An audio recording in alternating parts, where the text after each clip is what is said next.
Are you satisfied with your understanding of sustainability? If not, like me, imagine a journey together, a pluralistic one, with innovators, startup, academia, NGO, all together looking for solution to the greatest challenge of our time.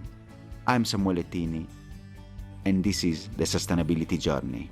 So welcome to another episode, and today I'm pleased to have a changemaker, somebody who has been also inspirational for me for this journey, and somebody who is an expert now in supply chains. Please welcome with us Caitlyn Lewis, the CEO and founder of Supplier Day. Thank you so much, Caitlyn, for being here. Thank you so much. I'm very excited to have a good conversation. You are a globetrotter, you are a changemaker from Warwick, you have done a lot, and now you are a star in the supply chain arena with your startup. Before that is the usual question: what is your journey? Brilliant question. I don't know if I could call myself a star in the supply chain, but I'll take it. Thank you. I'd always been working in startups when I lived in South Africa, and then when I moved to London many years ago, until I got a phone call from Unilever. They were looking to have people who had experience in startups and had that kind of entrepreneurial mentality to come into their organization to help a lot of their teams adopt a little bit of that self-starter, agile way of working. And so I decided to make the move. I'd been looking to work in a large corporate because I really needed the experience and I needed to understand what big companies really do look like and how they operate. And I was also just starting on my MBA journey through Warwick Business School. So I thought that it would be good to have a little bit more stability and work in a role that potentially wasn't as demanding while I was studying at the same time. What I ended up doing at Unilever was helping to drive the behavioral change element of overhauling their 25-year-old innovation process. That, it was waterfall, it was really linear, and they were needing to move into a more agile approach that allowed for a lot more flexibility to test and learn. And while I was doing this, I just could not get over how dependent Unilever was on its suppliers to do anything, like, let alone innovate, just anything. They were working with agencies and partners and suppliers every step of the way to deliver any kind of value. And so the world of supplier innovation and collaboration really fascinated me. And ultimately, it's what I decided to write my dissertation on for my MBA. I focused on supplier ecosystems. I looked at a program that Unilever had run called Partner to Win. I looked at a program in Novartis and at a program in Vodafone called Tomorrow Street. And I absolutely loved the kind of vision that I was creating with my dissertation and the idea of, what best practice looks like if you want to build your very own ecosystem as a business. But I just kept coming back to this question of, but what's step one? If I were a CPO or a CEO, what would be the first step I need to take towards creating my ecosystem? And at around about the same time, I met my two investors, Mark Pereira and Alex Martinez, who were the founders of Procurement Leaders. And they introduced me to the concept of supplier days in the traditional sense of what they are. And of course, the pandemic hit, so everyone was having to move their physical events into the virtual realm. And we just felt that there was a fantastic opportunity to build this virtual event service that's got this extreme speciality in how you use those events to communicate really effectively with your suppliers. And the more I thought about it, the more I also felt like that was that answer to my question, which is, what's my first step? Because, genuinely, how you communicate determines whether or not you achieve your goals. And so if these companies aren't effectively clarifying the goals that they have with their suppliers, and then also creating the desire to want to get there, then they're never going to be able to innovate anyway. And so that was really the inspiration behind Supplier Day. And now here we are 2 years later. And now the journey, we can say you are a rising star and you have done a wonderful job, I think, in this journey to really leverage also on your dissertation to see, especially to focus and laser focus on a specific problem, sustainable supply chains and the world. Can we discuss a bit which are the problems that you have also witnessed in this space, especially regarding sustainability? Yeah, where do you start? That's 5 points. Look, so I think for a little bit of context, the clients that Supplier Day works with are the likes of Siemens, Bayer, Bridgestone, Logitech. So these are blue chip organizations, and they all have really, really, really big dependency on their suppliers. And so my perspective is very much grounded in that. But, I think that what is also really important to mention is that 80% of a company's emissions are coming from their supply chain. So it's the single biggest contributor to emissions. And we have got to create more urgency around then building sustainable supply chains, because I really think that that is the answer to, in any way being able to offset the climate crisis that we are in right now.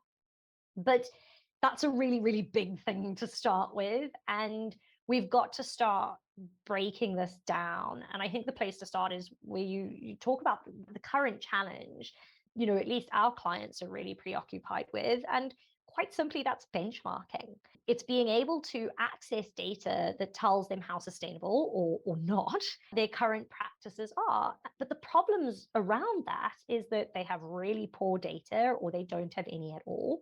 There's no standardized or commonly accepted way to then take that data and translate that into what their emissions are and to quantify that accurately. And so everybody's doing it differently. It isn't accurate, and nobody really knows what any of it means. What we really see happening is that all of these companies are setting themselves these targets. The popular one is net zero by 2030. But they don't have any idea of how they're currently doing or what areas they need to be focusing on to achieve the goal. The genuine problem is that all of these companies are completely blind when it comes to the sustainability of their business or their supply chain. The good news is, as I think that these are challenges that can be solved. They're starting to be solved now. We see things like science-based targets coming in. We have the Carbon Disclosure Project that these are organizations that are doing a fantastic job at being able to create some form of standardization. There's some fantastic startups out there that are really building fantastic emissions reporting capabilities. So although it's not easy to solve, these are things that can be addressed. I would challenge companies to really start thinking about what the real problem is in the human behavioral change element of this. To want to actually solve the problem of building sustainable supply chains, you've got to approach the problem completely differently. You've got to work in completely new ways and overhaul the existing processes of the company. And so these are the things that are going to take even more time to do because it requires so much change. We all know as human beings, we don't like change. And so the sooner companies can start to prime their teams for this, the sooner they can find processes or frameworks that will help their employees to operate in different ways, I think the sooner we will see sustainability initiatives taking off. It's certainly something that we find the events that we run for our clients to be particularly effective in. Again, it's clarifying the goal and then creating that desire in amongst the audience to want to get there. Because if you don't have that, then you're not going to get anywhere, are you? And definitely, I totally agree with you. And seriously, now you are leading already the conversation towards the space. You have mentioned startups are coming up, and within this ecosystem and in many actors that are trying to give answer, Supplier Day is there. So engaging supplier for sustainability. What is Supplier Day? What are you doing? Which is your mission and vision? Sustainability initiatives are just too important to be left to the traditional ways that organizations will communicate with their suppliers. In the past, this has been if you're lucky, some kind of email message from the CEO, the CFO, or the CPO. Maybe it's a video email message where they're talking about, we're, taking on this new initiative and we're so excited and we need you to do it with us. That's best case. Worst case, you actually get companies that just apply a new set of KPIs in relation to sustainability to their contracts with suppliers for the next year without any discussion around it. This is, again, just not going to create that desire within your suppliers to want to work towards the goal. And so it's all about being able to communicate the mission behind that initiative successfully. It's clarifying the goal and then creating that desire to get there. And it's not only with suppliers, it's with business stakeholders and the internal procurement community too. And it just so happens then that events are a really effective way of doing this. We pull everybody out of the BAU, and we as a company are adamant about using proper virtual event technology. So you're not just going to come on to a Microsoft Teams or a Zoom call that feels like every other meeting you have with your clients. We need everyone to see and feel that this is different, and that immediately makes them sit up straighter and pay more attention to the message.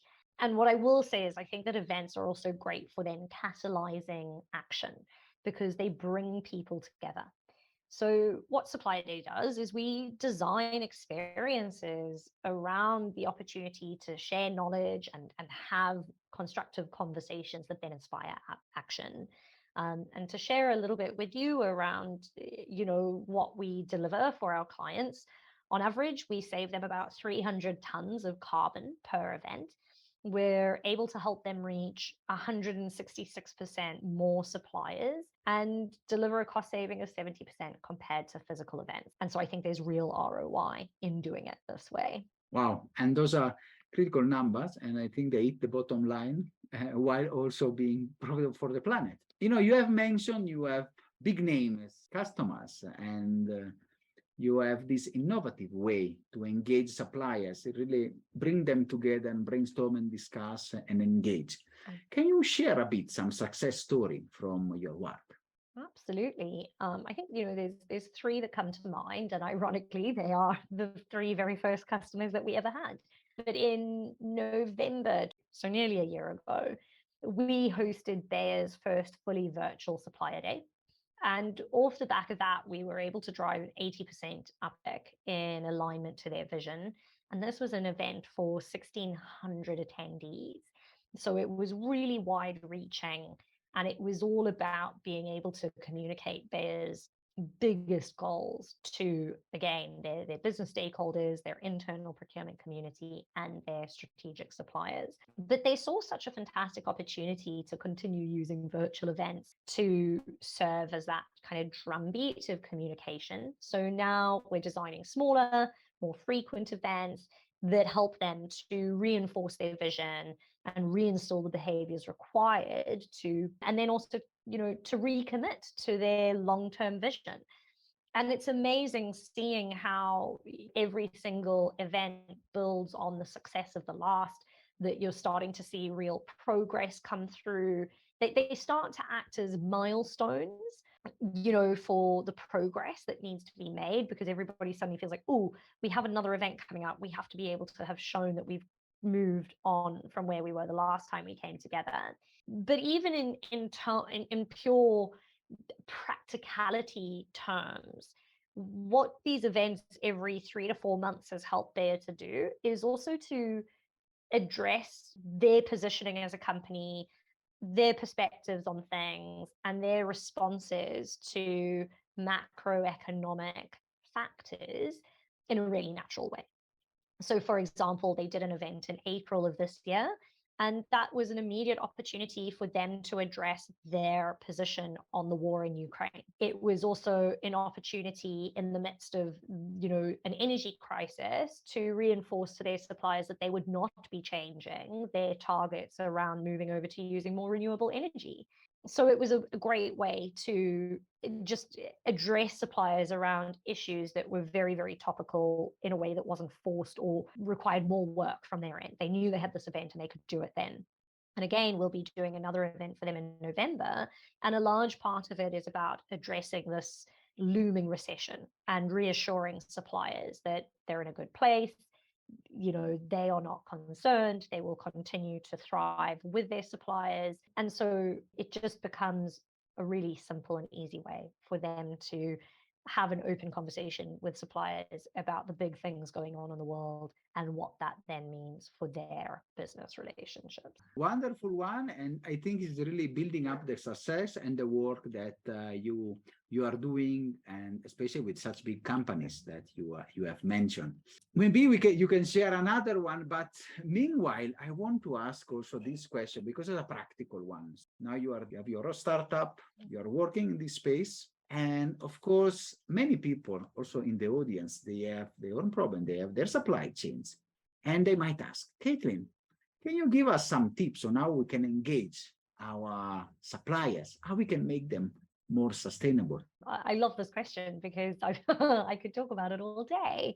But, I think the very, very first thing we say to our clients is that, they've got to pay just as much attention to the messaging that they have to deliver to their business stakeholders and their internal procurement community as they do to what they're communicating to their suppliers. Because honestly, it's those business stakeholders and it's the internal procurement community that has the direct contact with suppliers on a day-to-day basis. So they'll be the ones that make the work with suppliers successful. So if they're not bought into the program, then they're never, ever, ever going to convince their suppliers that they should be too. So in a way, the very first tip for engaging successfully with suppliers is actually to engage successfully with people who are going to be doing that communicating and get them really bought in. I think, then the second tip is that you have to be clear about what you're asking your suppliers and what they should expect. And you've got to do that in a way that demonstrates empathy. Stephen Day, who's the CPO of Kantar, introduced me to a fantastic term called strategic empathy. And this idea that kind of all too often companies or leaders will communicate their strategy or their plan or their new initiative with what we call strategic narcissism.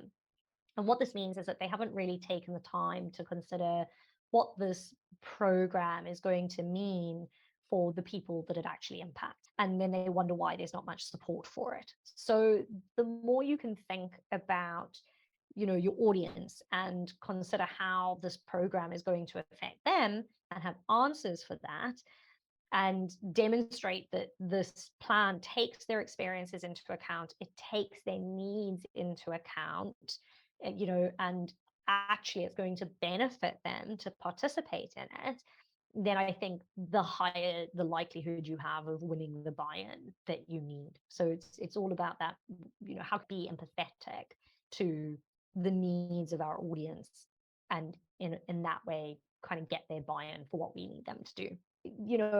Then I think the third tip kind of leads on to that, which is, never underestimate the amount of times that you have to communicate over and over again the mutual benefit of participating in this program or doing things differently. And I think that this isn't just about building sustainable supply chains. This is about building stronger relationships with suppliers. Companies do not look in the mirror enough and ask themselves why suppliers would want to work with them. And it's a simple question, and it's one that we ask our customers when we kick off work with them, which is, are you easy for your suppliers to work with? Do you make it easy for them to engage with you, to build a relationship with you? And if you're really honest about it, more often than not, the answer is no. As a startup, for example, we have some clients wanting to pay us in 4, 5, 6 months' time. That does not make them easy to work with. When we are a young startup, we have to look after our cash flow and we cannot wait that long to get paid. That's going to make us want to commit a little bit less to the value of the relationship. And I think that then another question that companies have to ask themselves in relation to what is it like to work with us is, what is in it for suppliers to work with them? What can you offer to your suppliers in order for them to come to you with new innovations first, in order for them to ultimately prioritize their relationship with you as opposed to with your competitors. I think there's an assumption that the company is a customer to their suppliers. They're the biggest, they're the most important. But the reality of the situation is that even the likes of a Siemens, a British American Tobacco, they are all actually really small customers for a lot of these suppliers that are way bigger than them. So they have to find ways of building such strong relationships with their suppliers that they get that preferential treatment from them. And they do that by being really honest about, are we easy to work with, and what can we offer our suppliers back for working with us? Where are we? We're at our third, so we've got to get on to our fourth tip now, right? Yeah. Great. Fourth tip, I think, unplanned, ad hoc, one-source communication doesn't work. As I was describing in our success story with Bayer, and this is the case for the majority of our clients, they're all looking at building out a series of events because they appreciate that they have to reinforce those key messages regularly. And especially when it's, amidst all of this uncertainty in the world, the opportunity to have these regular touch points is really, really effective. And what it means is that it helps you to drive your entire program forward and progress on it, as opposed to just kind of doing events in ad hoc fashion with no real revolutionary purpose behind them. Final point, engagement means engagement, not tell, not broadcast. It's dynamic, it's conversational, it's multi-way. It's not just between your company and one supplier, but it should be between multiple suppliers. We're seeing time and time again that the more successful collaboration programs are those that bring together suppliers across multiple disciplines to share their knowledge and look to apply it in new scenarios. And I think you'd be amazed by how much more that can get done when you bring a diverse group of people together to work on a shared goal, and not just have this kind of one-way broadcast, here's our vision, hope you like it kind of thing, but to welcome dynamic feedback from your suppliers around that too. Thank you so much, Caitlyn. Wonderful insight and wonderful tips. That's really something that people are taking note, and also myself, I'm taking notes because they are very useful. And this leads to ask you a question about your future. I mean, you are a young leader, you're a woman leading a startup. Which is the way forward for Supplier's days and for you? I think that I spend all day, every day, listening to my team, listening to our clients, listening to our prospects, listening to, my mentors, the sort of the people that I am incredibly lucky to have in my ecosystem, and what their big problems are and what therefore their needs are. We've been able to develop in what I think is an incredibly impactful collaboration process in partnership with Siemens. And the reason that it's been so successful for them is because we started by spending hours just listening to what their problems were, and we tried to solve for those. And so I think that in terms of the future for Supplier Day, we really are moving away from the traditional sense of what a Supplier Day is and moving way more into regular communications, events that have a purpose, not just around disseminating information, but genuinely becoming spaces where people can share their knowledge, engage with one another, and build stronger relationships. And it's exciting to see that evolve. And I think, the reason that entrepreneurs take business so personally is because their companies are an extension of their character. I kind of look at how we're developing our product or our service. And, I've always had a strong affinity for communication. And so it's no surprise to me that this is the route we're going down. It is a pure extension of the things that I really care about. Even the tips that I shared with you, these are the things that, really matter to me and I see making a huge difference in the world. But it's an incredibly gratifying journey to be on. I'm very excited. And thank you, Caitlyn. I think that is a dream job, to be able to express yourself at the highest and where you find purpose, the conjunction of purpose and what you like.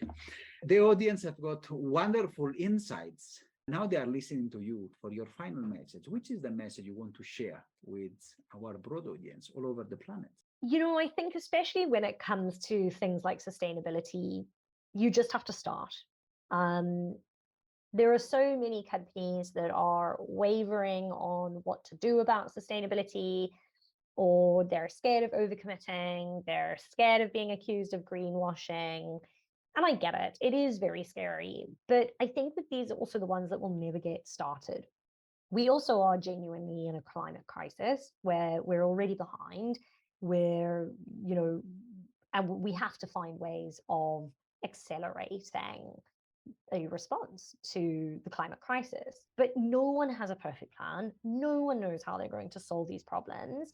But it's the ones that are, engaging in those difficult conversations. They're collaborating with their suppliers. And there are some companies that are collaborating with their competitors, around things like packaging, reducing their reliance on plastics, etc., etc., etc. And these are the ones that are going to find the answers. They'll build momentum and they're going to make progress. You have to start somewhere, and the perfect place is to start by bringing your ecosystem together towards a shared goal to explore where you can go together. And I think the sooner that we can do that, the sooner we are going to see a lot of sort of acceleration. Thank you so much, Caitlyn, for this wonderful and exciting and insightful episode. It's been a lesson for me, and we wish you a success with Supplier Day, and thank you for this episode. Thank you so much. I've loved this. Are you satisfied after this wonderful episode? Let's continue together our sustainability journey.